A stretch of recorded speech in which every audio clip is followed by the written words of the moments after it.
هادشي اللي غادي نعاود لكم ماشي جديد عليكم، وانما الاحداث اللي فيهم اللي جداد. 31/3/2019 الساعه غاديه ل 11:59 ديال الليل.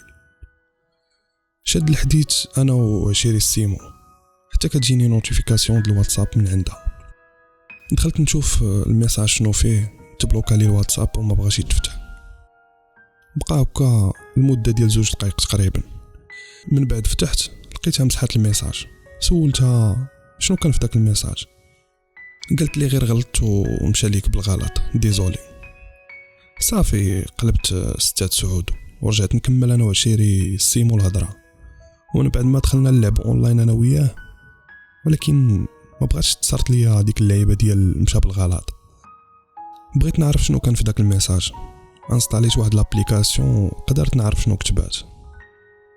فاش شفت داك الميساج الخوت ضحكت وتصدمت وما عرفت شنو ندير. قلت نتشاور مع عشيري السيمو يقدر يفيدني، هو عنده خبره في هادشي.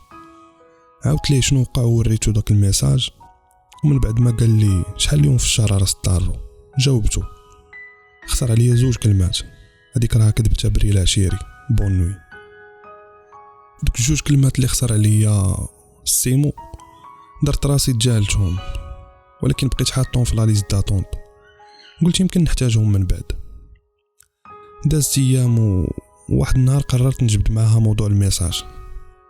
صارحتني انها معجبه بيا وانها خافت تخسرني الا تطورت العلاقه بيناتنا. كان الجواب ديالي ابتسامه في وجهي وميساج على شكل جمله غادي نعيشوا حياه وحده ماشي 2. قدرت تفهم منها اننا غير دايزين من هاد الحياه، وإلا ما درناش داكشي اللي باغيينو دابا عمرو غيتعاود يرجع لينا نفس السيناريو اللي كاين حاليا. المهم تكوبلينا وبدينا علاقتنا بحال اي 2. قمر 21 سنه، هي بطلة القصه، بنت كازا وعايشه في تطوان. كتبغي الحياه وعزيز عليها الشوكولا شو، واللي كيخيب تعارفنا على بعضياتنا في مده اسبوع كل واحد فينا حط الاوراق اللي عنده. ولكن الجوكر بقات مخباه عندي وعندها، حيت ما يمكنش في ظرف سيمانه تحط داك الورقه اللي غالبا كيكونوا فيها بزاف ديال الاسرار مخباه. 7 ابريل من نفس العام كان جاب الحد، قررت نمشي لتطوان باش نتلاقاها لاول مره. مشيت عندها وتلاقيتها، واخا كان شويه ديال الاختلاف اللي شفت في الانستغرام والواقع، ولكن كتبقى بنت زوينه وقلبها زوين. مشينا جلسنا في قهوه على البحر وبقينا كنتعاودوا كل واحد كيحاول يقرب من الاخر على طريقه ديالو.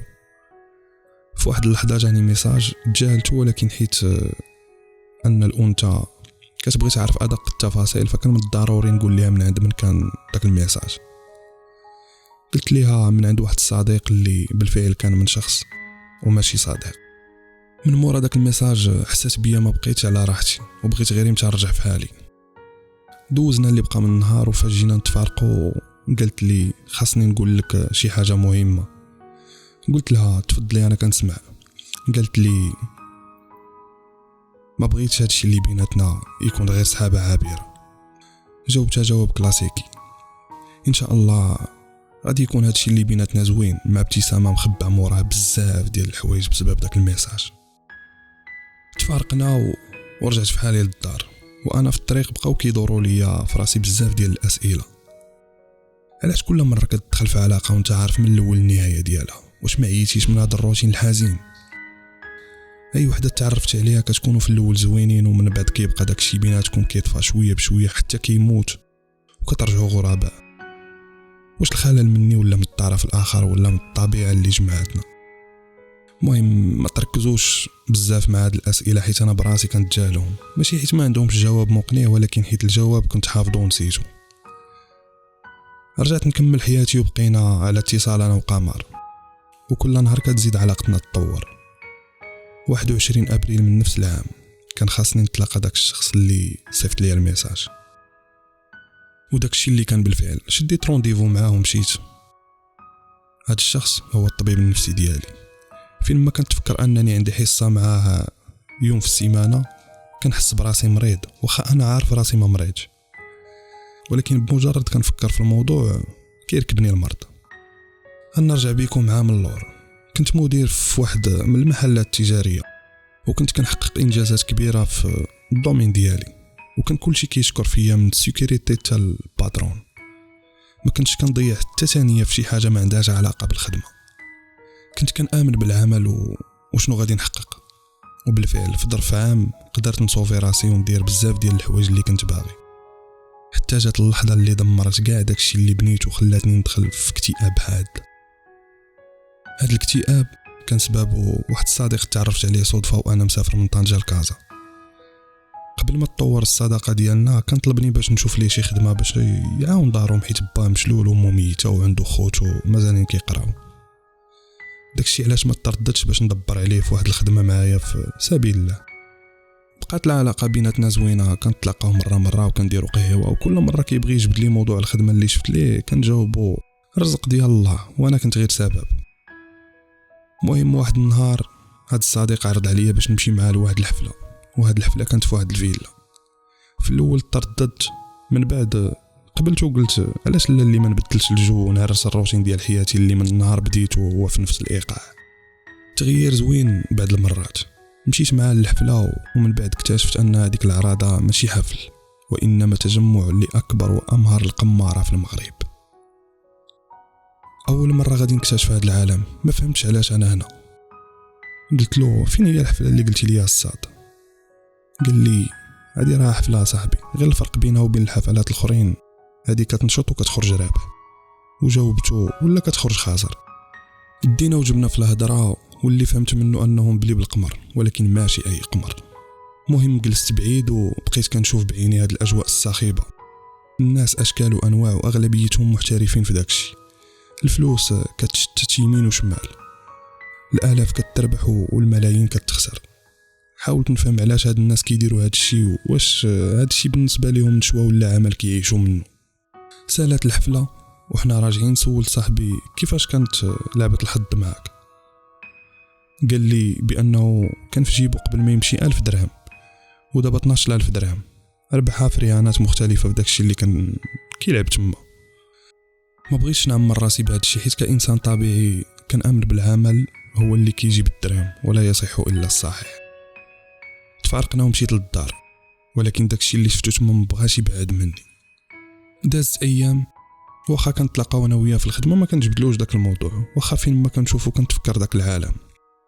ولكن كنت كنسى دغيا واحد النهار من نفس العام اي 2018 كان المنتخب لعب مع اسبانيا، ودرنا باش نمشيو نتفرجوا.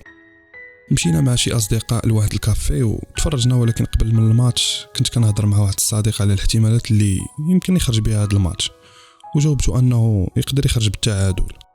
داكشي اللي وقع من بعد الماتش، هذا الصديق اللي ما بغيتش نذكر الاسم ديالو غنخليه لكم نتوما تسميوه في لي كومونتير، تعجب الاحتمال اللي طلع صحيح، وقال لي انني نقدر ننفعوه في داكشي اللي كيلعب. جاوبته بانني ما محتاجش نلعب داكشي، حيت اصلا داكشي حرام وما نبغيش ناكل الحرام ولا نوكل والديا الحرام. قال لي انت ما غادي تلعب ما والو، انت غير غتعطيني الاحتمالات وانا غادي نلعب، وانت سيدي غير تفرج. بقى كيقنع فيا حتى وافقت على الطلب ديالو، وطلبت منه باش ما يعرض عليا حتى شي مبلغ مالي في حالة ما ربح. واحد النهار من مور ما سالينا الخدمه قال لي اتوصلني معاك للكازينو الا بغيتي تبقى معايا تما مرحبا. داكشي اللي كان وصلته وقلت غندخل نشوف شنو كاين ومن بعد نمشي بحالي. دخلنا وقصد اول طبله ديال القمر الروليت، وقال لي ها انت اختار شي رقم عشوائي وانا غادي نقمر عليه. قلت له بشحال تلعب؟ قال لي غير 100 درهم. جاوبته الى ربحتي شحال ممكن تربح؟ جاوبني على حسب الارقام اللي غادي تجي فيهم ديك الكره. وبقى كيشرح لي كيفاش اللعبه والقواعد ديالها، اللي فهمت من هذا الشيء كامل انه غير زهر وصافي. المهم اختاريت له رقم عشوائي وميزه عليه، ودارت الروليت وجات في الرقم اللي عزلت. اول ربح على هاد الليله كان 3000 درهم، ربحها غير ب 100 درهم. دار لعندي وشاف فيا ودار لي علامه ديال النصر بيديه. فرحت ليه وفي نفس الوقت ما عارفش علاش انا هنا. كنت باغي نمشي بحالي، ولكن شي حاجه خلاتني نبقى ونشوف شنو غيوقع من بعد. بقيت معاه لمده ديال 3 السوايع، قدر يربح فيها تقريبا شي 2 المليون.